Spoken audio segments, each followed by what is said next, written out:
విజయవాడలో మరోసారి ఉద్రిక్తత నెలకొంది. డిఎస్సీలో అవకతవకలు జరిగాయంటూ వైసీపీ రిలే దీక్ష చేపట్టింది. దీంతో టీడీపీ నేతలు కూడా దీక్షా శిబిరం వద్దకు చేరుకుని ఆందోళనకు దిగారు. దీక్షా శిబిరానికి బయలుదేరిన బుద్ధా వెంకన్నను పోలీసులు అడ్డుకున్నారు.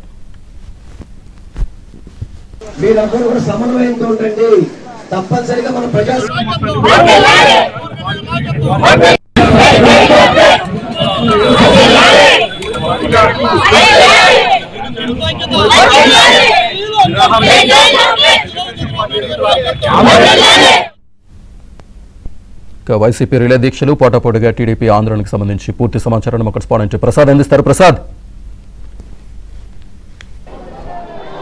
డిఎస్సీలో అవకతవకలు జరిగాయని దీనికి సంబంధించి సిబిఐతో విచారణ చేయడంతో పాటు మంత్రిగా నారా లోకేష్ బాధ్యత వహించి రాజీనామా చేయాలంటూ నిన్న నుంచి రాష్ట్ర వ్యాప్తంగా వైసీపీ నాయకులు రిలే దీక్షలు చేపట్టారు. నిన్న విజయవాడ సెంట్రల్ నియోజకవర్గంలో బోండా ఉమా వర్సెస్ మల్లా విష్ణు అన్నట్టుగా పెద్ద ఎత్తున ఉచిత పరిస్థితులు నెలకొన్నాయి.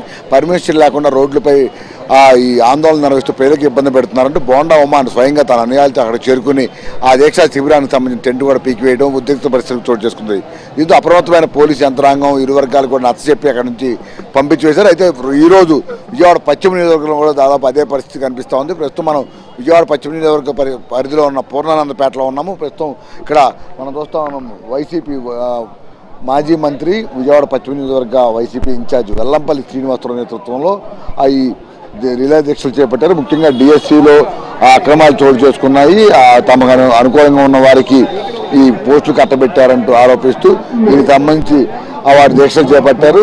అయితే ఈ సమాచారం అందుకున్న తెలుగుదేశం పార్టీ శ్రేణులు ముఖ్యంగా వైసీపీ చేస్తున్న దీక్షలకు సంబంధించి అబద్ధ ప్రచారాలతో ప్రజలను మభ్యపెడుతున్నారంటూ టీడీపీ నాయకులు ఎదురుదాడి దిగారు.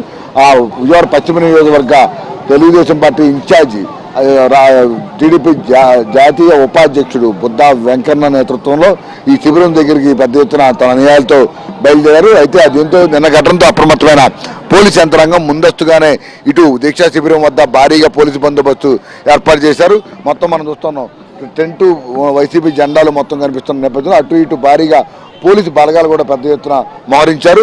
దీంతో ఇక్కడికి బొద్దా వెంకన్న కూడా పోలీసులు వెంటనే నిలువరించి తన నివాసం వద్ద అడ్డుకొని ఆయన ఇంట్లో తీసుకువెళ్లి హౌస్ అరెస్ట్ చేశారు. అక్కడ ఏసీపీ డీసీపీ సీఏలు మొత్తం కూడా ఆయన ఇంటి వద్దే పూర్తిగా బందోబస్తు ఏర్పాటు చేసి వాళ్ళని బయటికి రాకుండా నిరోధిస్తూ ఉన్నారు. అయితే కొంతమంది బొద్దా వెంకన్న అనుచరులు తెలుగుదేశం పార్టీ కార్యకర్తలు పెద్ద ఎత్తున ఇక్కడ చేరుకొని ఈ దీక్షా శిబిరానికి చేరుకోవడంతో పోలీసులు ఇక్కడకు వచ్చి అప్రమత్తమైన పరిస్థితి కనిపిస్తూ ఉంది. చెప్పండి, ఈరోజు రాష్ట్రంలోని చెప్పు రాష్ట్రంలోని ఒక 5 ఏళ్ల అరాచక పాలన సాగింది. ప్రజలు 2024లో ఈ రాక్షస ప్రభుత్వాన్ని చమరగీతం పాడిన సంగతి కేవలం 11 సీట్లుగా పరిమితం చేశారు ఈ రాష్ట్ర ప్రజలు. ఇవాళ దొంగ డిఎస్ఏలో అవినీతి జరిగింది, అక్రమాలు జరిగినాయని చెప్పేసి ఒక తప్పుడు యొక్క నినాదంతో ఇవాళ ప్రజల్లోకి వచ్చేసి తప్పుడు వాగ్దానాలు చెప్తూ తప్పుడు మాటలు మాట్లాడుతున్నాడు. తప్పుడు పార్టీని ప్రజలకు గుణపాఠం చెప్పారు. అదేవిధంగా ఒక ప్రభుత్వం చంద్రబాబు నాయుడు గారు నారా లోకేష్ గారి నాయకత్వంలోని ఈ రాష్ట్ర ప్రభుత్వం ఒక డిఎస్ఏ కాదు, ఒక పబ్లిక్ కమిషన్ ఉద్యోగాలు, జెన్కో ఉద్యోగాలు, ఇటీవల 7,500 పోలీసు రిక్రూట్మెంట్ జాబులు, ఇవన్నీ కాకుండా ప్రభుత్వానికి సంబంధించిన ఏవైతే ఎగ్జామ్స్ ఉన్నాయో అన్నిటి కూడా పెట్టి ప్రభుత్వ ఉద్యోగాలు కల్పించిన ఘనత నారా చంద్రబాబు గారిది, నారా లోకేష్ గారిది. ఇది 5 ఏళ్ల పరిపాలనలో ఎక్కడైనా సరే ఒక గవర్నమెంట్ ఉద్యోగం కానీ ఒక గవర్నమెంట్ ప్రమోషన్లు కానీ విచారాన్ని నేను ప్రశ్నిస్తున్నా. ఇవాళ నారా లోకేష్ నాయకత్వంలో, నారా చంద్రబాబు నాయకత్వంలో పరిపాలన ప్రశాంతంగా సాగుతుంటే వీళ్ళ మనుగడ కోసం, వీళ్ళ రాజకీయ మనుగడ కోసం తప్పుడు నిరాహార దీక్షలు చేసి తప్పుడు మాటలు మాట్లాడి ప్రజలు పక్కదోవ పట్టిస్తున్నారు. 2029లో వీళ్ళు 11 సీట్లు కాదు కదా, 1 సీటు కూడా వీళ్ళు గెలిపించే అవకాశం లేదని హెచ్చరిస్తున్నాం.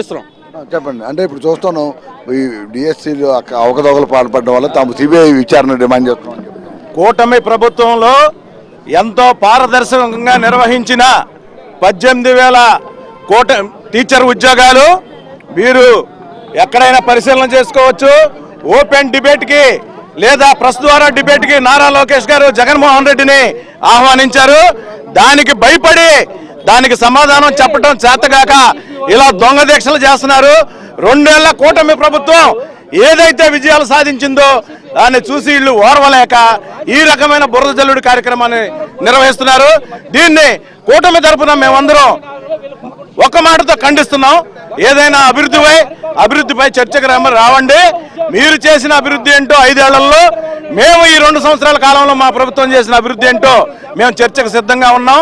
అంతేగాని ఇలా ప్రజల్ని పక్కదోవ పట్టించి వాళ్ళ విధులకి ఆటంకం కలిగించే విధంగా ప్రవర్తిస్తే మాత్రం చూస్తూ ఊరుకోబోమని వైఎస్ఆర్సీపీ వారిని హెచ్చరిస్తున్నాం. మేము ప్రజాస్వామ్యబద్ధంగా నిరసన వ్యక్తం చేస్తే టీడీపీ నాయకులు ఉద్దేశపూర్వకంగా అడ్డుకుంటున్నారని చెప్తాను. ప్రజాస్వామ్యబద్ధంగా చేయడం తప్పుగా, కానీ మేము చెప్పేది ఏంటంటే ప్రజలందరూ కూడా కోరుకుని మీకు సిగ్గుందా దీక్ష చేయడానికి? 5 ఏళ్ళు మీ ప్రభుత్వం ఉంది, 5 ఏళ్ళు ఒక నియోజక నియామకం చేపట్టారా? ప్రజలందరూ కూడా 60 లక్షలు ఏడ్చారు. అయ్యా మీ ప్రభుత్వం మాకు వద్దని చెప్పి మీకు తీర్పిచ్చారు, అయినా కానీ మీకు సిగ్గురాలా? దీక్ష చేసుకోవడానికి ధర్నా చౌకులు ఉన్నాయి, ధర్నా చౌకులు మీరు ధర్నా చేయండి, ప్రభుత్వం ప్రజాస్వామ్యం ఎవరైనా మార్చు. కానీ మీరు ఏం చేశారని చేస్తారు? మీ హయాంలో ఒకటైనా నోటిఫికేషన్ రాలా? డిఎస్సీ నోటిఫికేషన్ నిర్వహించుకోవడం ప్రభుత్వం నిరుద్యోగ నియామకాలు చేపడుతున్నారు. మీకు ఎందుకు? ఇవాళ లోకేష్ గారిని చంద్రబాబు గారిని ప్రజలు చూస్తూ ఉంటారా? ఇవాళ 2 సంవత్సరాలు అనేక రకమైన పథకాలను ప్రజలకు అందించిన ప్రభుత్వం ఏదో ఉందంటే కూటమి ప్రభుత్వం. మీరు చేయని పనులు మేము చేస్తున్న అద్దుతా ఈ నాయకులందరూ కూడా ఒకటే సూచిస్తున్నాం, ప్రశ్నిస్తాం.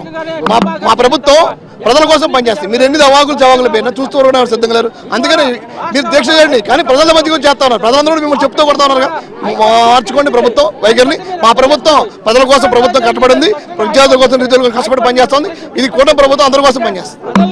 ఇది ముఖ్యంగా చూస్తూ ఉన్నాము. ఈరోజు ఈ వైసీపీ నాయకులు ఉద్దేశపూర్వకంగా డిఎస్సీపై అబద్ధాలు ప్రచారం చేస్తూ ప్రజలను గందరగోళ పరిస్థితి తీసుకొస్తున్నారని, అంతేకాకుండా నారా లోకేష్ ఇష్టానుసారంగా దూషించడం, దాదాపు 15,000 మంది పైగా ఉద్యోగాల అవకాశాలు కల్పించి వారికి కొత్త జీవితాన్ని ఇస్తే అటువంటి వ్యక్తిని ఇష్టానుసారం తిట్టడంపైనే తమ అభ్యంతరం వ్యక్తం చేస్తామని, ప్రజాస్వామ్యబద్ధంగా ఇటువంటి నిరసనలు ఆందోళనలు చేసుకున్నా తమకు అభ్యంతరం లేదని, కానీ ఉద్దేశపూర్వకంగా కూటమి ప్రభుత్వం మంచి చేస్తున్నా మేలు చేస్తున్నా కూడా వీరు కుట్రపూర్తిగా ఈరోజు ఈ విధంగా వ్యవహరిస్తున్నారు. కాబట్టి తాము వారి నిరసనను అడ్డుకుంటున్నామని టీడీపీ నాయకులు చెప్తా ఉన్నారు. ప్రస్తుతం విజయవాడలో ఈ నిన్నటి నుంచి కూడా ఈ తరహా ఉద్రిక్త పరిస్థితి నెలకొంటే పోలీసు యంత్రాంగం పూర్తిగా అప్రమత్తమైంది.